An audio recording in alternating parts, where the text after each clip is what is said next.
All right, so as we all know, after Thanksgiving is when the real football starts, and we are having a real guest on here to cover the Bills, Matt Parrino, Bills beat reporter for Syracuse.com. Pats and Bills kicking off on a Thursday, second consecutive Thursday for both teams. You know, I took a second off air to talk about my travel schedule, which did not include going to Minnesota, but 3 games in 12 days. You then fill me in, Matt, who also, with a wildly popular Shout podcast, and might be an honorary capo of Bills Mafia. You covered a game in Detroit the week before, then drove home to Buffalo, then went back to Detroit for an actual Lions game as the Bills played the Browns in Detroit the first time, and then came all the way back and have finally come out of a mini break, or maybe you were dormant, to come on this podcast. And thank you for taking the time, man. You're a busy guy. No, I appreciate you having me on. And as soon as you sent me that message, I mean, I think you've done my show 3 times now over the years, so it's the least that I can do. Appreciate you having me on. I'm looking forward to this because to your point, like, we talk so much, and obviously it's the day job in, September and October, and I feel like we're just going to learn so much. I tell fans all the time, like, we just don't know anything yet. Like, we're going to find out about these teams in the next couple of weeks. It's going to be fun. And you know who likes that answer of, well, we don't know anything yet? Is absolutely no one. So I'm glad you get to say that instead of me uttering it on the same podcast, where people who have still hung around as we get into week 12, 11, 13, whatever it is. It does matter now. We have a large sample, even for the Patriots who played 2 quarterbacks, even for the Bills who are playing in all these sort of close games. And you go, they're still the Bills, and I'll tell you here, the memory everyone has burned in their brains of the Bills is, of course, 47-14. And how many times I've reminded players and coaches of, what did it feel like when they didn't punt, not only in that game, but in the game before? So the sense I get is the Bills are 5.5-point favorites. We record this here on a Tuesday night. Is people think they're getting like the Godfather Part 3. Like, it might be closer, but we still kind of know how this is going to end. And you've got a very forceful Bills team, and they're going to blow the doors open. What's the sense up in upstate New York of Bills fans looking at the Patriots here coming on Thursday night? Well, they're getting them at an interesting time. I think starting there is a good place to start. Von Miller won't play in this game, and that's going to have potentially a huge impact, because if you look at their depth chart, they're getting Greg Rousseau back off that high ankle sprain, which he's been full in practice, but I can't imagine he's going to be 100% in this game, and he's going to be your best option on the edge, which is where I feel like if Von was healthy, I'd talk about maybe a potential plus on the Bills side. But without him, that's an area where, I'm not too concerned if I'm the Patriots, because Boogie Basham, AJ Epinesa, even Shaq Lawson, who's been really good for them this year, he's not really been a force as a pass rusher on the outside. So I think he'll have some time in the pocket if the interior can hold up. And so that's the big piece of it.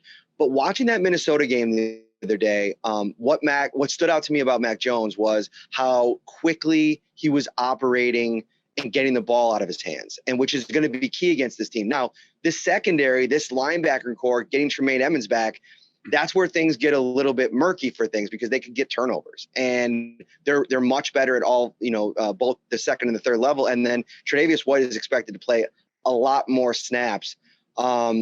They could be a little tired. This has been a full week on the end of this, like you mentioned, 3 games in 12 days. So that's, at play here. But I also think the biggest storyline going into this game is Josh Allen being full finally in practice. Andrew, last week, he didn't practice at all before the Lions game. And when he did, every other play, they were bringing in Matt Barkley or Case Keenum to throw for him at the end of the rep, because they wanted to limit the excess throws to kind of, keep it easy on his elbow. I mean, he's still been working through that UCL issue. I think if he's back to close to 100%, that's a really good sign for what this offense can potentially do against a really good Patriots defense. Yeah, so it's interesting. Of course, Bills fans are focused on the Bills. Patriots fans also focused on the Bills. For those who aren't familiar with Buffalo's work here so far, let me run down our typical rundown. Excuse me. They are 8-3 on the season. They are first in the league by DVOA, 6th in offense, 3rd in defense, 3rd in special teams. Their last 4 games, the aforementioned 2 games in Detroit, first 28-25 are the Lions on Thanksgiving. They win 31-23 over the Browns 5 days earlier.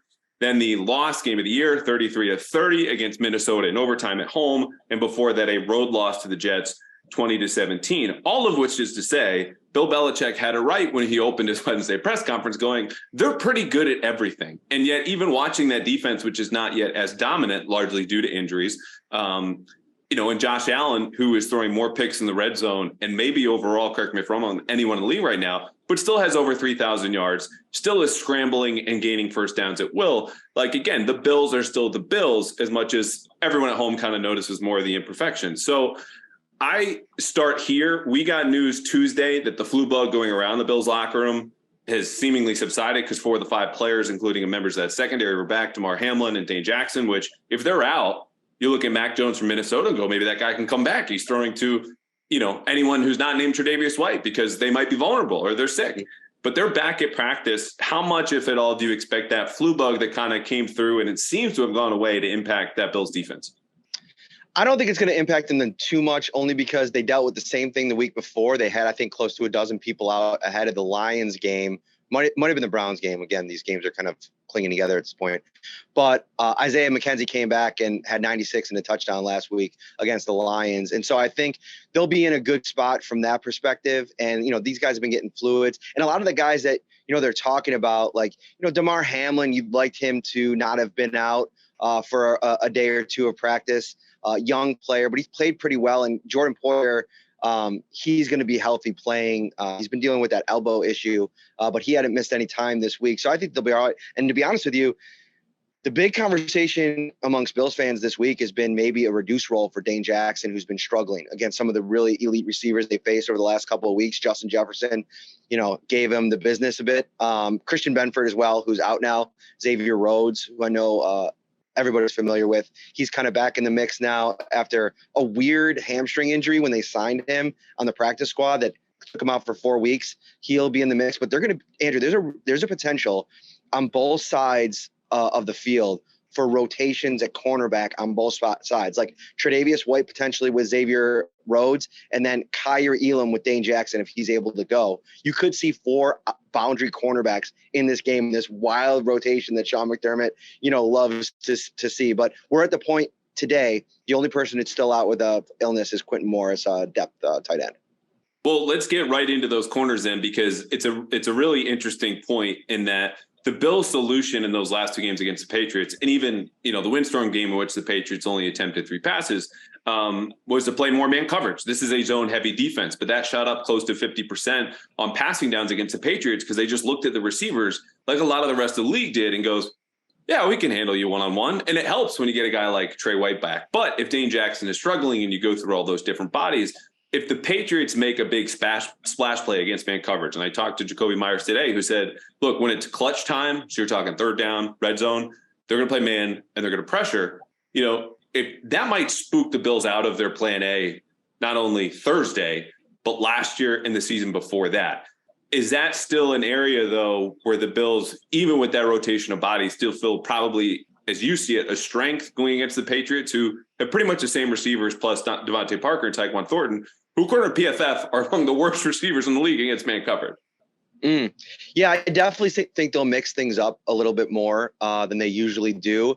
I think having Trey back is in a larger role is a huge component of this, because one of the things with Dane, Benford, and especially Kyer Elam, who played predominantly man at Florida, is that going into a zone heavy scheme in the NFL as a rookie, it's just so much like there's moments in after practice where we'll be doing locker room. We'll pop in and out of the locker room 25, 35 minutes. We'll come out and there's Kyer Elam still working on just little technique points with Benford, with the DB's coach, with the defensive coordinator, with Sean McDermott at times. Like, there's so much that goes into becoming a confident off-ball corner on the boundary that I just think that having Trey White to be able to man most of that on that side of the field really helps them in what they're going to do.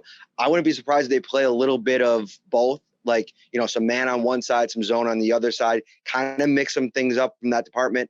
But here's the biggest thing. Tremaine Edmonds being back in the lineup really takes away a lot of what you think you can do over the middle of the field. It's not even about the splash plays that I know Bills fans have been clamoring from him for years. It's just the throws that I think a lot of quarterbacks don't even try to make because of his presence. I mean, Matt Milano's probably been one of the best off-ball linebackers in the NFL this year, but I don't think Tremaine Edmonds gets enough credit for what he forces opposing offenses not to do when he's out there, and he's trending in the right direction. I think he could have probably played against the Lions, but they wanted that groin to get back to as close to 100% as possible. So that back, they have a lot of different options, and having Jordan Poyer back available, he was out for a couple weeks with that elbow. Had he been out in this game, that's when I really would have been like, that could be an area of the field that they want to attack. When Jaquan Johnson played, even Cam Lewis, if you remember in that Minnesota game, they gave up that huge play to Justin Jefferson late, and Jordan Poyer's in the field, that probably doesn't happen. So, yeah, it's definitely an intriguing matchup to watch, and I think that this is a receiving group for the Patriots. I know it's a small sample size the last couple of weeks that is at least playing with a lot more confidence that they can do some things, and they're probably a pissed off group after the couple of games last year. Well, I want to hit Edmonds in coverage really quickly because we're going to go to the running game next, and that's going to be the Ramondre Stevenson show, as I wrote earlier this week, and also because he is currently their leading receiver by total receptions, and that's a matchup that, had he been out, I think the Patriots really try to exploit. The problem is Edmonds, like Matt Milano, is one of the best coverage linebackers in the league, at least according to PFF grades, which I've said many times in this podcast, to be taken with a grain of salt and certainly within a range, not a defined data point. But if he takes away Stevenson, he's a huge chunk of that offense. And I think he might help solve some of the Bills' issues tackling, which at least, according to some metrics, has been worse this year than other years, which is also something that kind of tightens up over the course of a season. But moving into the receivers and wrapping up that area, the one other area besides tackling that I found kind of digging into some numbers that the Bills are a little bit weaker than you would expect for someone who, again, third in defense across the league, is they're a little soft in the slot. And this is a team that basically plays nickel. If you could play it 120% of the time, they would, getting those two linebackers who can cover and a lot of zone with the five other DBs. What's behind those numbers? And is that something against Myers, who is just a professional wide receiver 2.5, maybe 2 in a good day, could give them some issues there against the slot corner? Yeah, I think part of it has been just some bad games for Taron Johnson, who historically has been really strong for them. I don't know necessarily if it's a schematic thing. I know that having Edmonds out of the lineup in a couple games and then Milano out for a couple games, they've been cycling through some folks. And if you noticed over the course of the last week and a half, they went to the rookie Terrell Bernard a few weeks ago. And it did not go well with Edmonds out originally. So they flipped it and they went to Dodson, who has obviously an undrafted guy that has a lot more experience in the defense.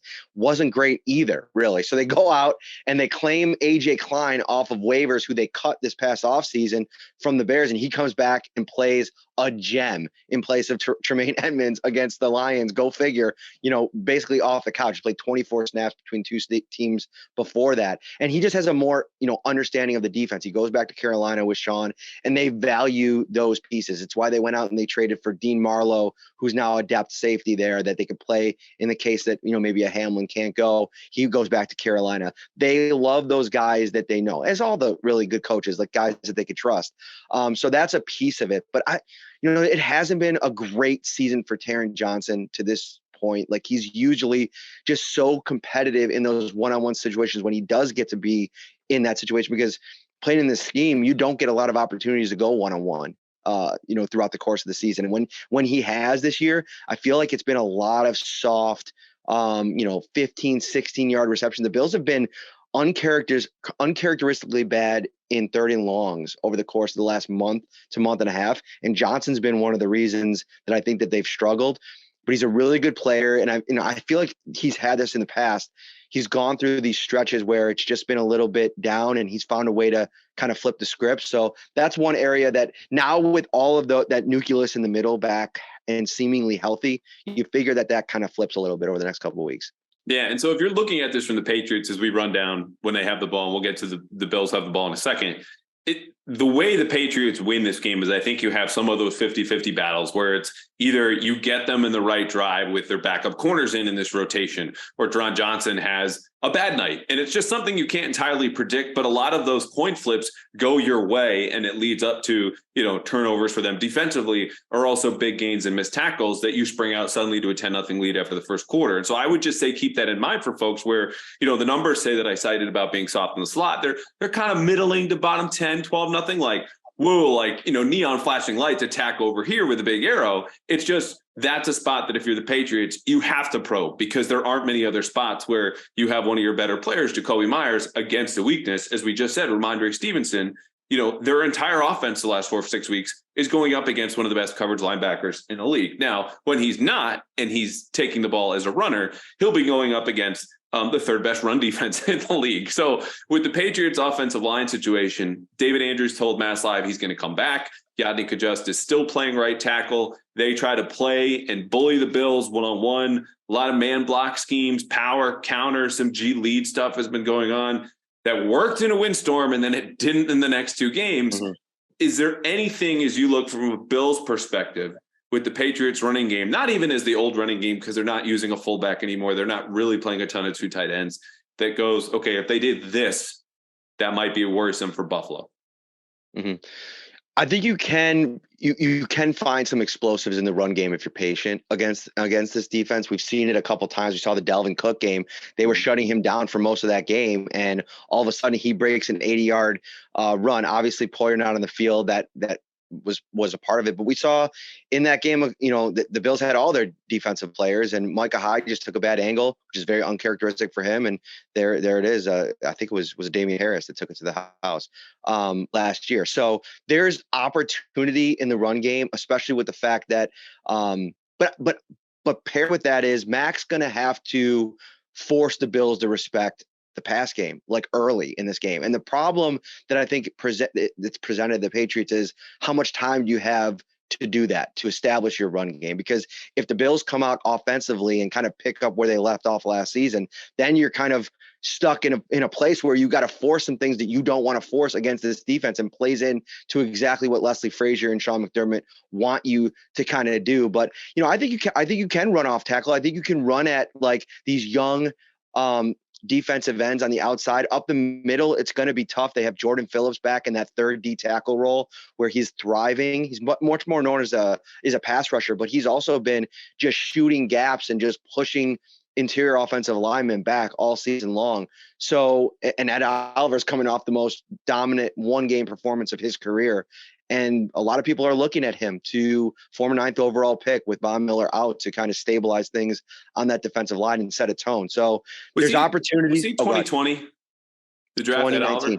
2019. Okay, because he fits in this like ongoing theory that I'm going to introduce now, and I have no evidence to back this up aside from like 2 draft picks on the Patriots who are finally like, oh, there's that Josh Uche everyone expected, or Anthony Jennings is playing. Is you get into that 2020 season, no training camp, no preseason, and your development's delayed a little bit. And so he obviously doesn't fit the mold there. But that game in Detroit, that was Houston at Oliver. That was like, that's why that guy goes top 10, is just a game wrecker one-on-one in the middle. AJ Epinesa fits completely into that mold. He was a 2nd round pick in 2020, and he's not developed. And he's got a 3.5 sack season going here, but his pressures are just so lackluster for the third defensive end in your rotation when you are a rotation heavy team. And you've talked about valuing, the fundamental pieces the organization has placed, in this position. They drafted back-to-back drafts, 2nd round, Epinesa and Boogie Basham in the 2nd round. They come back in 2021 with a 1st rounder and go Greg Rousseau. And I'm not sure that that's yielded the results that they were aiming for. Rousseau's been really good. Like, I think he's been better than what like draft evaluators predicted in his first year and a half in the league.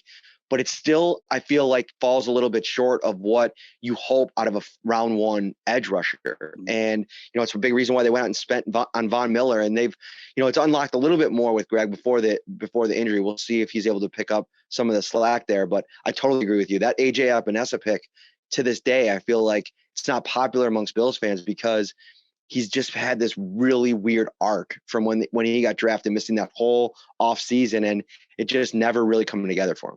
Yeah. All right. Well, it looks like tough sledding for the Patriots offense, which has had tough sledding for most of the season. And up and prior to that Minnesota game, I mean, if they go and score 10, 13 points, we're not having a lot of this conversation. Oh, maybe that might work. It's just going to be how many trick plays do they need to run?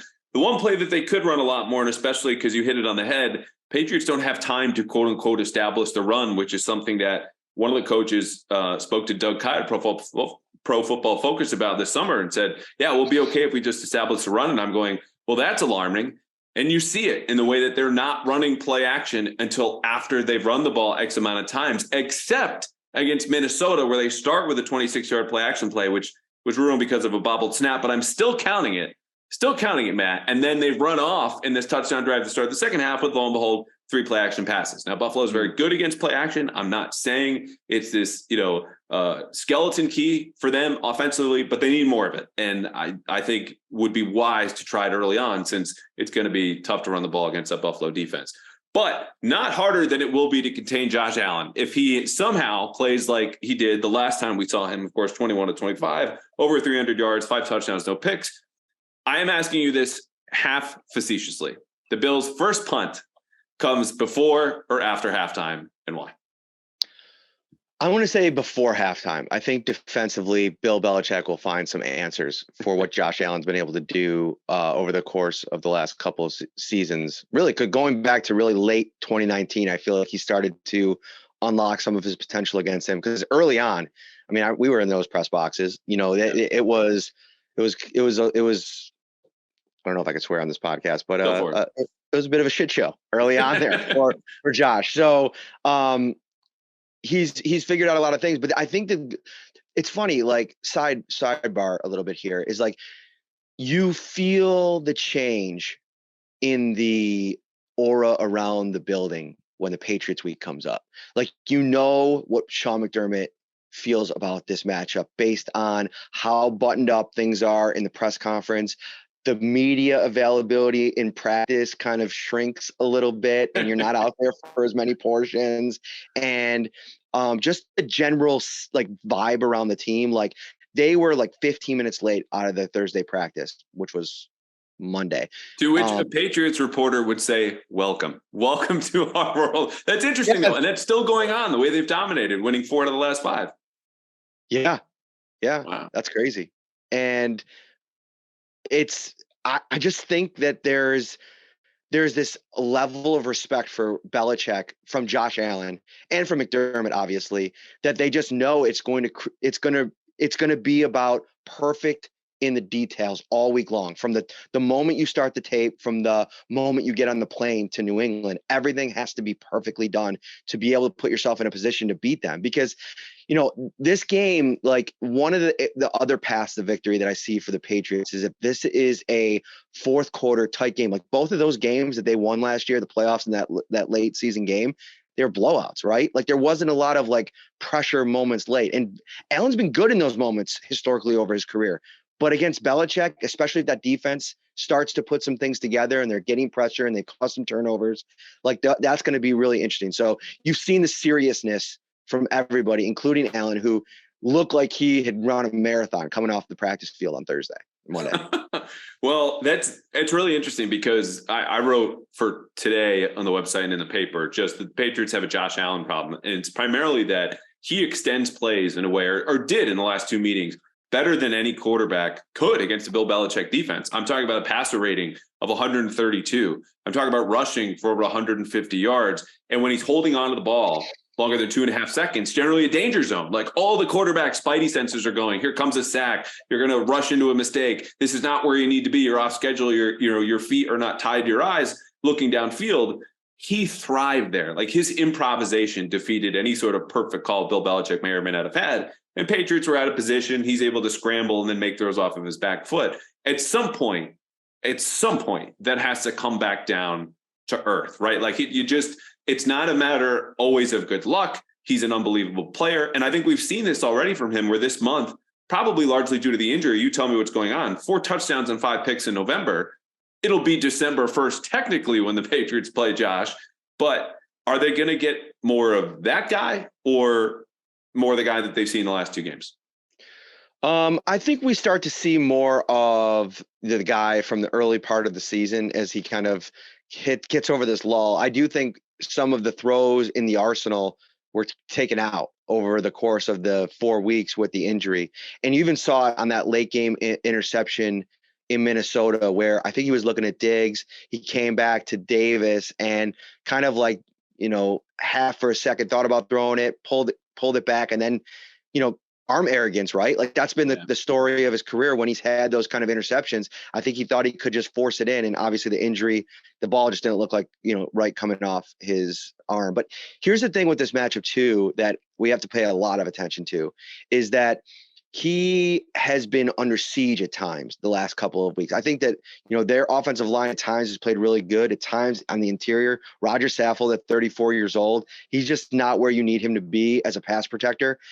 Ryan Bates has been kind of up and down. They asked him to move into center for Morris last week. He did a respectable job, but they're going to be happy to get Morris back there, move Bates back out.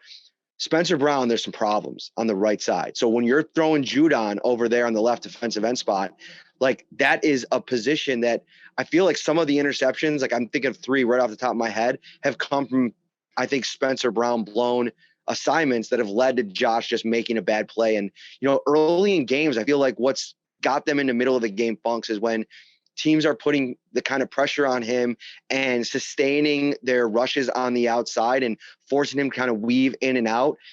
And playing good coverage down the field, like it frustrates him. He's made some bad throws, and now they're dealing with Deion Dawkins potentially not playing this game. He's their best offensive lineman. So there's some areas of concern offensively. For as much as you feel like Josh Allen could come in here and make a lot of plays, which I think is always possible, there's some things going against them on both sides. Questenberry has been maybe their worst pass blocker when he's been in the game, and so they're going to ask him to go play left tackle and guard Josh Allen's blind side. Like that's troubling, going into this game. And I've not looked at the numbers when it comes to where the Patriots are against the run. I know DVOA, they're amongst the top in the league. So I'm imagining they're doing pretty well in that department. They're going to try to run with Devin Singletary because they've been doing it the last month or so. But if that doesn't go well, and Josh has to go into hero mode, it's like this balance for Ken Dorsey versus like, all right, go let Josh be Josh versus, all right, don't let him be Josh long enough to where he starts making some of these crazy plays, feeling like he has to. And the funny thing is, in talking to guys this week, they say, look, we need to rush Josh Allen and keep him in front of us. Generally a good idea. You don't play defense with people behind you, but also they see him as a greater threat running than passing, which sounds insane considering, again, the stats we ran down over 3,000 yards through 11 games. He's freaking Josh Allen can throw the ball from his 10-yard line into the stands behind the opposite end zone. But that's how they see it. And it's part, I think, the scrambles that I mentioned, which are just not like, oh, he scrambles for 60 yards here, whatever it might be. It's in third downs, red zone, high leverage situations. We can't give that up to him. But it's also the fact that they used him in the quarterback run game in the same way that Lamar Jackson ran over the Patriots in week 3. Justin Fields did this in front of a national audience in prime time. The Bills have some of those plays in their arsenal. They put the Lions away with some of those design quarterback runs. I do want to hit on one thing you said before, though, about Belichick having a plan. Because I wrote, even for, spoiler alert, Wednesday on the website and in the paper, just what cards do the Patriots have left? Because that was the question I was asking before the wild card game, and then the Bills don't punt again. And I think it doesn't come down so much as, you want to disguise against Josh, right? You want to fool good quarterbacks, smart quarterbacks who can create on their own. But also, the way to beat him is you just got to rush with 4. And it sounds simplistic, but the Patriots have been better at that than virtually every other team in the league, getting home and playing pass defense. And they'll have a shot to do that with Spencer Brown. You mentioned Deion Dawkins being out, which leaves it wide open for Judon. Is there just a certain rush you've seen? Because this is the biggest battleground. Let's just call it that. These are not the little 50-50 things that need to flip in the Patriots direction. If they win, or if they go in the Bills direction, we get 47-17 part 2. Is there a way teams have been rushing against this O-line, or Josh specifically, that have been less effective or more effective to this point in the season? I think it's a combination of things. I think he's been kind of hot and cold against the blitz this season, especially during this last stretch. I don't know if the numbers bear that out, but I think just the threat of the blitz and then breakdowns on the offensive line when teams are just rushing for, like, I thought that they did a pretty good job on Zadarius Smith and Danielle Hunter a couple of weeks ago in that game. But late in the fourth quarter, they started to, make some plays and break through. And I feel like if you're the Bills and you want to run 60 to 75 snaps and you hold up pretty well over the course of the first 50, and then you start having breakdowns and it's a close game, and he starts, forcing throws like he has, to your point, over the last month, where it comes that 4 touchdowns to 5 interception ratio, that's where you run into problems. I think it also comes down to the Bills, for as much as they've tried, they've not been able to develop any type of consistent screen game. And so when teams are finding ways to get home with their pass rush, whether it be for blitzing, they're not able to counter with any of that short game or quick game. It all has to come out of like the motion game, which I don't think Dorsey is even really utilized as much as Dable has in the past. There's also this weird imbalance right now with they go out and they trade for Nyheim Hines. It's taken him a while to get into the offense and learn this, this very deep playbook that Dorsey has kind of kept from Dable. And then they have this James Cook, who's a rookie and is fun, and there's a lot of good things to like about him. Yeah. But there is this play last game where he kind of just ran out into, right behind the offensive line, like on a short route.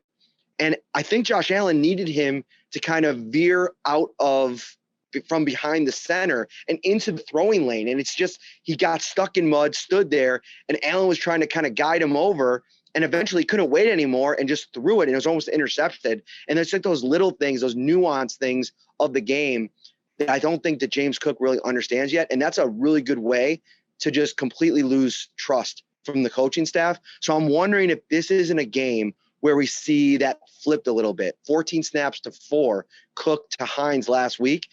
Maybe we see that flip this week and then try to get Hines more involved. And maybe they've been working on a screen package for him. Maybe. I don't know. I don't have any intel there, but that seems to be one way to maybe, get that part of the game going. See, this is why have you on, because that is just tremendous detail on, we could say the rookie running back's not so great in pass protection, the finer details, but that exact example is something that the coaching staff would put up in a meeting, I'm sure, just like Belichick would do here in New England, and say, we can't have this. This is how you get a turnover in an area where if you just take a few steps in the direction you're supposed to go, it's in your playbook, look at the play, then we might get a 10-yard gain or 15-yard gain and not lose that kind of momentum. So I wouldn't, in the greater scheme of things, again, I think this is a matter of how they twist up that offensive line, because I don't think they're going to blitz Josh Allen a whole lot, because, again, he can kind of create on his own. And speaking of James Cook, if he does get more carries, he's at 5.5 yards per carry. Devin Singletary played all season. He's still trailing Josh Allen in total rushing yards. It's close, but I think the Patriots would invite that over Josh running it himself or throwing. The biggest trouble is, and remains, and has been, Stephon Diggs, who is averaging over 6 catches, 84 yards, and basically a touchdown in his career per game against the Patriots, even when they had the likes of J.C. Jackson and Stephon Gilmore. Now they don't have those guys. Jonathan Jones playing very well. Jonathan Jones also getting largely roasted by Justin Jefferson. Not any sort of, demerit for him. Justin Jefferson is probably the best receiver in the league right now, as Bills fans also know. The thing is, you just have to commit more resources to that guy. And if you're doubling him and keeping Devin McCourty over the top, or having some sort of other configuration where Devin's a part of the double and you've got a rat in short zone, you're already back to 6 coverage players and maybe 5 rushing. Gabe Davis, of course, can take a play and go to the house. When you look at those matchups, aside from the offensive line, which seems to lean in the Patriots' favor, running game could go either way, but receiver seems to be a real issue for the Patriots. Is there any other matchup that you go, if you're Buffalo, we feel most confident in this? I lean back into McKenzie, like what he did against them late in the season last year, because one of the things that's been interesting about the evolution from Beasley to McKenzie in the slot is, I think early on in the season, they wanted to try to replicate some of what Cole did in the offense with McKenzie, but I don't think that that's necessarily his skill set.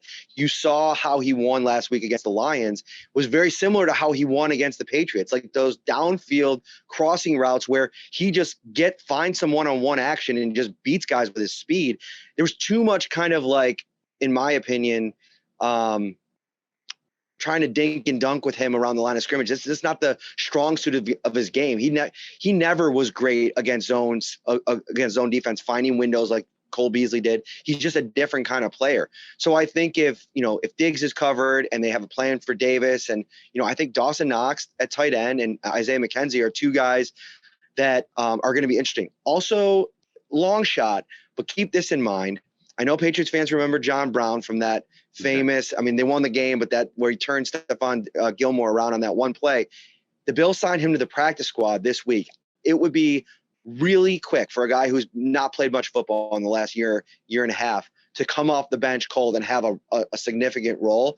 But the Bills are banged up at receiver. They're only going to have 4 active right now with what's on the roster on game day, they've been calling up Tanner Gentry off the practice squad, but he's out of call up. So the likely next guy up is John Brown, who has a very intimate knowledge of Josh Allen in this offense. So kind of a fun little like side storyline. I don't know how much he could do off the couch. Apparently he's been working for the last couple of months, sending videos to wide receivers coach Chad Hall about his progress. And the Bills finally brought him in for a workout, signed him. He knows the playbook. So that's another kind of wrinkle in how they use him. Is he somebody at 32 they want to still put him on the boundary? Do they want to use him more in the slot? Diggs has been in the slot a lot. Do you want to put Brown on the outside and move Diggs more into a slot role in this game to throw a bit of a curveball? There's a lot of options on the table if that's the route they choose to go. Yeah, it's interesting. I can't believe I forgot about McKenzie. Of course, roasted Miles Bryant alive in that second game in Foxborough. And then they very cruelly have a tendency breaker in the wild card game where he's bending back across for this kind of deep crosser that you mentioned, and then bends it back completely to the opposite side of the field. And Miles Bryant, thinking he's in position, was no longer in position because there went Isaiah McKenzie for a nice long completion. And he's a guy who's great after the catch. I know they've utilized him in jet sweeps. It's just a lot of areas where the Patriots, haven't really upgraded their secondary in terms of raw talent. Like you had Jabril Peppers, great. Jonathan Jones playing the best career, year of his career, great. You still don't look at those receivers and go, we feel totally comfortable one-on-one, which is primarily how they want to play. All right, let's get to the 3-2-1 breakdown, 3 keys, 2 matchups, 1 extra point preview, and then we have final score prediction. We'll get you out of here. Really quickly, I have 2 keys. 1, the Bills tackling, I already mentioned. I think this is where they try to get Ramondre Stevenson into space. Saw a ton of swing screens, other types of screens, and you just hope that you get some cheap and easy yards. A couple good blocks here. It was a really poor blocking game for the receivers, I thought, against Minnesota, but it could be Stevenson. Tyquan Thornton hasn't touched the ball and designed plays in a long time. That's one for me. The second one, Josh Allen. I wrote more about this than I'll say right now. It's just you can't let him hold the ball as long as he did, because he will scramble. He'll let the receivers get open. He's a master of this. Yes, he might have that arm arrogance, as you mentioned, but ultimately over time, that's a place that the Patriots just can't afford to live in. And I think they need to get to him within the 2.5 seconds, which is really the inverse of how you want to play quarterback in the modern football. But that's just the way it is. The longer Josh Allen extends plays, the more control over this game goes into his hands versus Belichick's, because he's within structure, and then after 2.5, 3 seconds, it's street ball, and he thrives there as well as within structure. But at least the Patriots have a little bit more say in how the first 3 seconds are going to go. So those are my 2 keys: Bills tackling on defense, and then the Patriots trying to, speed it up a little bit when they're on defense. For me, like my number 1 key in this game is Josh Allen taking care of the football, because if this ends up being a close game, any of those mistakes could flip the tide in this game. And listen, we've seen this in the past. Like the Patriots probably score off of a defensive turnover. And that's the kind of situation where the Bills don't want to be in. And they're also in a situation with Sean McDermott and Leslie Frazier with, their track record against first and second year quarterbacks, where if you put yourself in a bad spot on offense, you're just really shooting yourself on the defensive side of the ball, putting more pressure on what they're going to have to do in this game. So I think it comes down to talking to Josh about not, being as smart as you possibly can, even if it doesn't look like those 2 games last year.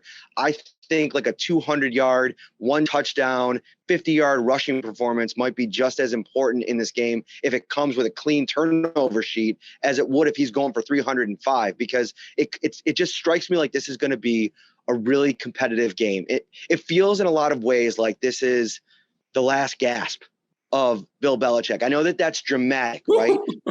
Check this out. He's 70, Matt, but he's not that kind of 70. Here's what I mean by that. I think that those other 2 teams in the division are hot on both of these teams' trail. I think what Miami has built with that offense and what the Jets have built with their defense, if they can figure out anything to do at the quarterback position, this is just all of a sudden become arguably the best division in football. And when you have that situation, and you don't probably, if you're Bill Belichick, want to go through another offseason not making the playoffs and having to answer the quarterback questions and all those kinds of things, like this just feels like a huge game for the New England, what's left. I don't want to say that. I don't want to piss off Patriots fans, but you get my point. Yeah, I would say let's hit pause on that, the existential shiver down every fan's spine right there, because next offseason, they have very intentionally positioned themselves to be able to reload free agency. And, their picks are about what you would expect for a team, even though they made a couple of trades, what you're going to get every year. But they're ready to make another push. And I think if you lose to the Bills, the 5.5-point underdogs at home, no dishonor in that. You could still beat the Dolphins when they come in here. Maybe it's too late at that point for a playoff push. But as far as the state of, the Bills-Patriots series, it's not just that Buffalo's won 4 of the last 5. It's not that, they've been going to AFC Championship games and the Patriots haven't. It's that their last 2 wins were historic. They did not punt. And we have said this and heard this and said this ad nauseum, but it deserves repeating because this is historic against the greatest coach of all time, the greatest defensive coach of all time. And if Allen has a game like that again, like I've asked now again multiple times, what cards are there left to play? Well, there are none, and there's no deck. He has nothing to play with. You just lose upon arrival to a much better, more talented, well-rounded team. But I think he will be back next year. The Patriots will try to compete once again, and they still swept the Jets because as bad as things were in the pandemic for all of us, and for the Patriots that year and this season at times, they're still the Jets. So at least for them, that's fair. They can beat on that. All right, let's go to 2 matchups. We talked about a ton of these. I didn't spend a ton of time because I think it's fairly obvious, but I'm just going to mention it again. John Jones against Stephon Diggs. I would expect, given Jonathan's combination of quickness and long speed, and he's a little bit more undersized, but that's not going to cost him. I think, as opposed to Jalen Mills on the opposite side, playing more the boundary, like even if Diggs is in the slot, that's where Jonathan Jones lived in his NFL career, up until this season. So that's a matchup that the Patriots do a good job there. That's something where you look at the Minnesota game and you cut Justin Jefferson's yards in half.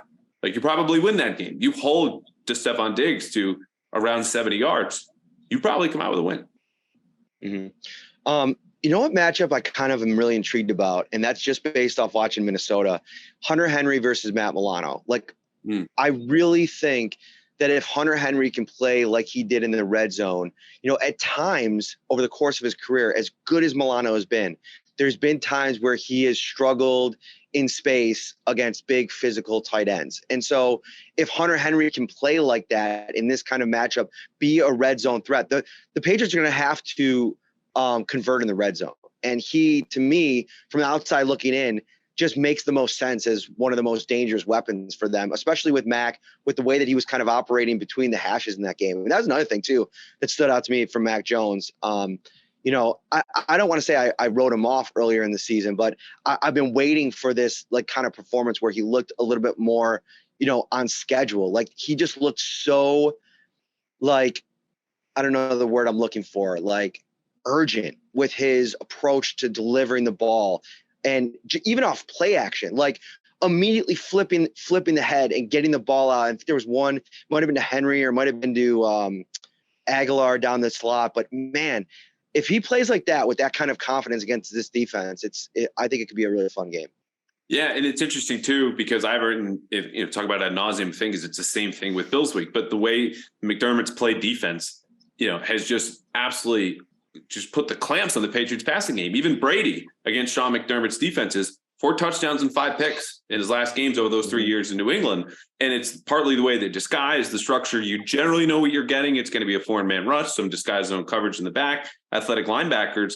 There's not a lot of space there. And if you don't have great weaponry around them, those are the results. And that's been the results because the Patriots are averaging fewer than 20 offensive points per game against the Bills the last 4+ seasons. So we should also mention Matt Judon again, be it Spencer Brown or Deion Dawkins backup one, Quessenberry should be at left tackle.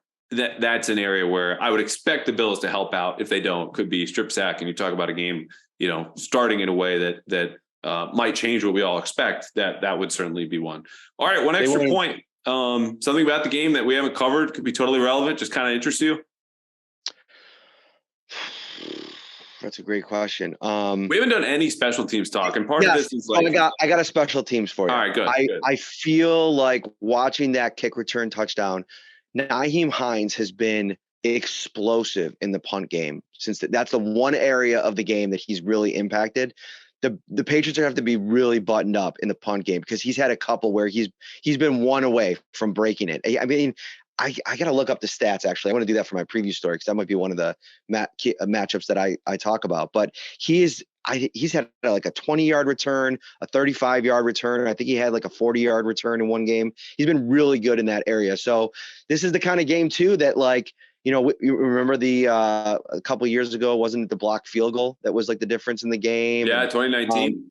yeah. So there's been historically, some special teams plays that have flipped the script in these games. So I'm watching that area on both sides. Obviously, the Patriots with a big one of their own a couple weeks ago. Yeah, Marcus Jones. I'm looking, the Patriots mostly buoyed by that big punt return from Marcus Jones, number 1 by DVOA and punt return. Buffalo down in the neighborhood of looks like 9th or 10th, which is still good. And again, these numbers are, influenced by still a fairly small sample, especially when you have players coming in and out. Neither Nyheim Hines or Marcus Jones started punt returning for their respective teams back in week 1. So things change. And I think that's a good point. I mean, I wish we had worse weather. I don't want 6 feet of snow on Thursday night. My extra point is just to ask you, how the hell do you deal with 6 feet of snow? My God.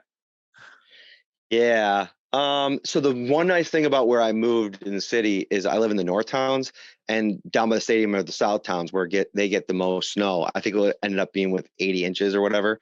And we got like 35 in my area of town. But I went just 35 inches. Sure, yeah, Matt. Yeah. It was no big deal. It was no big deal. But I went to the stadium. They practiced in the stadium this week, and we went in there, and the 300s and most of the 200s still had piles and piles of snow that have to get shoveled out in the next 10 days before the Jets game. So how many days of school are your kids in school? Yes, 2. How many did they miss? Is this just like a half day? 2 days? They missed 2 days because they missed a Friday and a Monday. And the Monday was only because across most school districts, especially in the North Towns, could have opened. But because there were so many workers, whether it be teachers or facility people that lived in the South Towns and couldn't travel, there were still travel bans in some areas of town. They just decided to shut school down on Monday too. Oh, your kids got screwed, man. They should have had the full 4 Monday to Thursday, Tuesday I know. to Friday. Those poor kids. But man, I give you credit. 2 feet of snow is a big storm out here, but with the lake effect stuff, I mean, you guys just have, I don't know. You must roll with it because, obviously you did. And maybe you moved one football game to Detroit, but the Bills still win there because, you know what? Why not? Final score prediction. I feel like you've been talking about it. It's a close game, rugged, tough. Fourth quarter, how's it finish? So I have to put in my prediction for the pregame show on TV, like earlier in the week, like usually like on Tuesdays.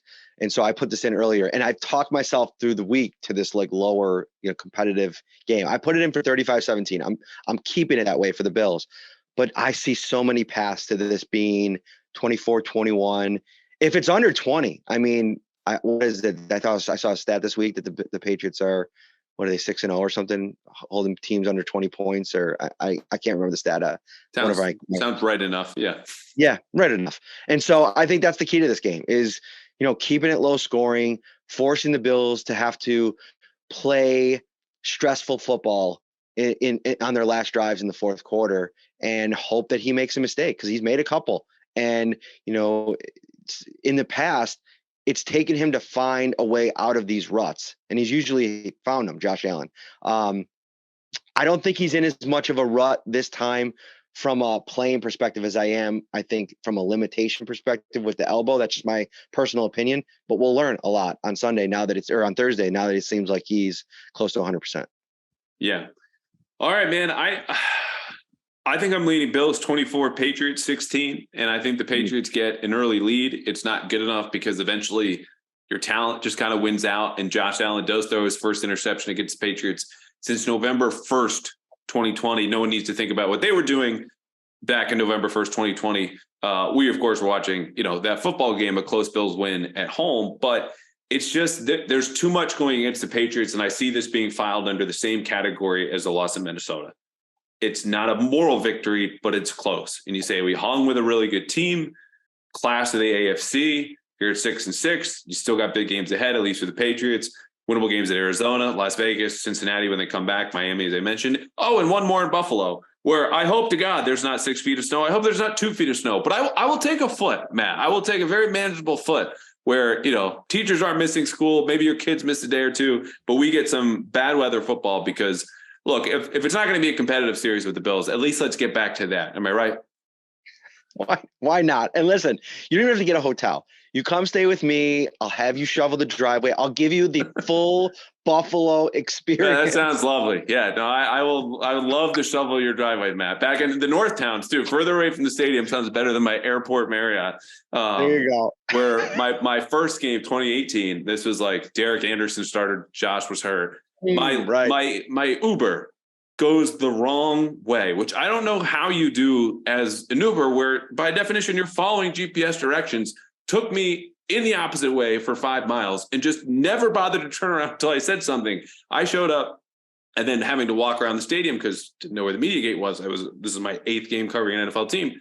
20 minutes before kickoff. So I look like the guy who can't handle himself the day after the Red Sox win the World Series that year in 2018, showing up for what thankfully was a boring ass 25-6 football game with Devin McCourty having a pick six and Devin McCourty making his 200th start on Thursday night. So I think we've covered it all. This should be fun. Again, they will play one more at the end of the season. Hopefully that's competitive. Hopefully you have bad weather, and hopefully we have you back on, man. Sounds good. Anytime, Andrew. Thank you for having me.